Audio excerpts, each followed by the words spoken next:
for the ramp build, I'm going to get a speed square. A speed square with the 2x4 that's 8 inches long,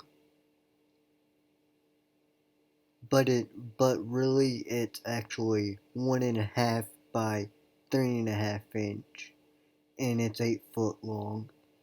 Then I'm getting the 2032 CAT PSI-09 square structural plywood.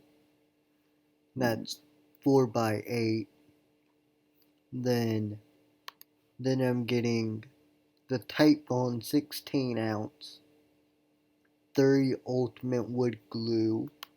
Then GRX number 9 by 2.5 inch yellow polymer countersinking interior exterior screws. That's 300 count. But I don't know how many ramps I'm going to build, so I don't know how much stuff I'm going to need to buy. So hopefully y'all enjoy. Bye guys.